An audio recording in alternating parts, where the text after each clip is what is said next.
যে ব্যক্তি প্রকাশ্যে সুদ খায় সেই ব্যক্তির দান মসজিদ মাদ্রাসায় নেওয়া যাবে কি না? দেখুন, সুদ এমন এক হারাম, এমন এক খারাপ জিনিস যে সম্পর্কে সরাসরি হাদিসে আছে, যদি কোনো লোক সুদের একটা টাকা ভক্ষণ করে এর পাপ কেমন? কাবা ঘরের ভিতরে আপন মায়ের সঙ্গে 36 বার জিনা করার চাইতেও খারাপ। যে এই হাদিস জানবে এবং পড়বে লা ইলাহা ইল্লাল্লাহ মুহাম্মদ রাসূলুল্লাহ, সে ব্যক্তি যদি মানুষ হয় তো সুদের কাছে যাবে। মসলা তো দূরের কথা, যদি মানুষ হয়, যদি হিউম্যানিটি থাকে, সুদের কাছে ও যাবে না। কি জানি কি হলো মুসলিম সমাজে, সুদের আমদানি এখন শুরু হয়ে গেল কেন? সুদ এত আসছে কেন? যদি কারোর সুদ, দেখুন কার ভিতরের গোনা কি আছে আমি আপনি যাচাই করতে পারবো না, কিন্তু যদি কারোর সুদ প্রকাশ্যে চলে আসে, একে বয়কট করুন, কোরবানির সময় একে কোরবানিতে নেবেন না।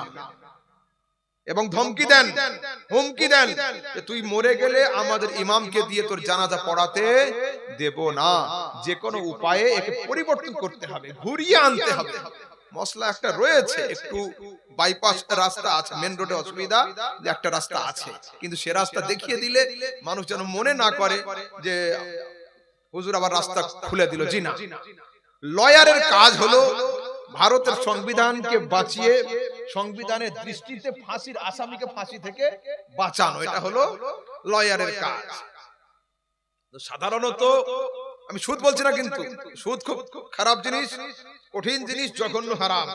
অন্য কথা বলছি, অনেকের কাছে অনেক রকমের খারাপ পয়সা থাকে, হলো তো ওই খারাপ পয়সা রাখনেওয়ালা লোকটা যদি কোনো ভালো কাজ করতে চায়, সেক্ষেত্রে মুফতিদের ফতোয়া হলো এই যে কারোর কাছ থেকে হালাল পয়সা ও ধার নিয়ে নিবে, ওই পয়সা দিয়ে হালাল কাজ করিয়ে দিবে, পরে কি পয়সা দিয়ে ঋণ শোধ করবে ও জানবে, আর আল্লাহ জানবে। হলো, এটা হলো বাইপাস রাস্তা একটা। কিন্তু আমি খবরদার এটাকে সুদের সঙ্গে সেট করবেন না, আমি সুদখোরের পক্ষে এটাতে বললাম না।